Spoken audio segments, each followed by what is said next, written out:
എന്റെ സഹോദരനെ, നിയമവർത്തന പുസ്തകത്തിൽ നിന്നുള്ള വായന 13-ാം അധ്യായം 12 വാക്യങ്ങൾ.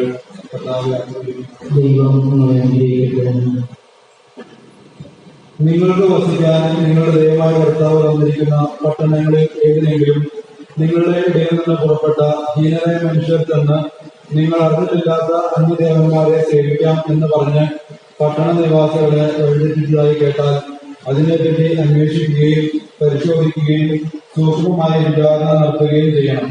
അങ്ങനെ ഒരു ഹീനകൃത്യം നിങ്ങളുടെ ഇടയിൽ സംഭവിച്ചു എന്ന് കഴിഞ്ഞാൽ നിങ്ങൾ പട്ടണ നിവാസികളെ മുഴുവൻ നിർദ്ദയം വാളുമില്ലാക്കണം.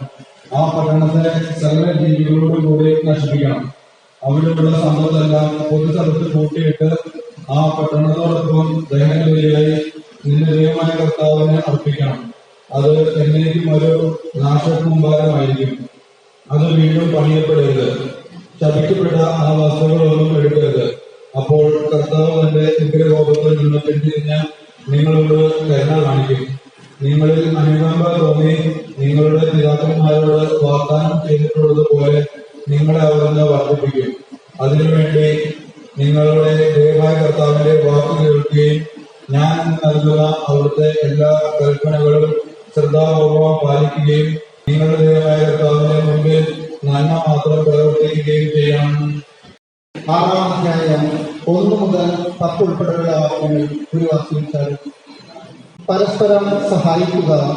സഹോദരരെ, ഒരുവൻ എന്തെങ്കിലും തെറ്റിൽ അകപ്പെട്ടാൽ ആത്മീയരായ നിങ്ങൾ സൗകര്യോടെ അവനെ വീണ്ടെടുക്കുകയും നിങ്ങളും റോഗിതരാകാതിരിക്കാൻ ശ്രദ്ധിച്ചുകൊള്ളുകയും പരസ്പരം ഭാരങ്ങൾ വഹിച്ചുകൊണ്ട് ക്രിസ്തുവിന്റെ നിയമം പൂർത്തിയാക്കുകയും ഒരുവൻ താൻ ഒന്നുമല്ലാതിരിക്കെ എന്തോ ആണെന്ന് ഭാവിക്കുന്നെങ്കിൽ അവൻ തന്നെ വഞ്ചിക്കുന്നു.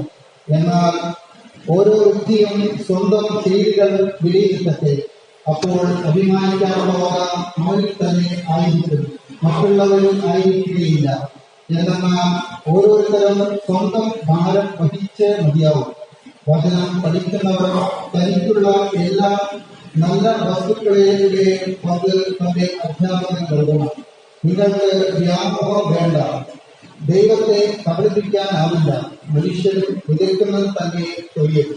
എന്നാൽ സ്വന്തം ജഡത്തിനായി വിതയ്ക്കുന്നവൻ ജഡത്തിൽ നിന്നും നാശം കൊയ്തെടുക്കും. ആത്മാവിനായി വിതയ്ക്കുന്നവനാകട്ടെ ആത്മാവിൽ നിന്നും നിത്യജീവൻ കൊയ്തെടുക്കും. നന്മ ചെയ്യുന്നതിൽ നമുക്ക് മടുപ്പ് തോന്നാതിരിക്കട്ടെ. എന്നാൽ നമുക്ക് മടുപ്പ് തോന്നിയാൽ യഥാകാലം വിളവെടുക്കാം.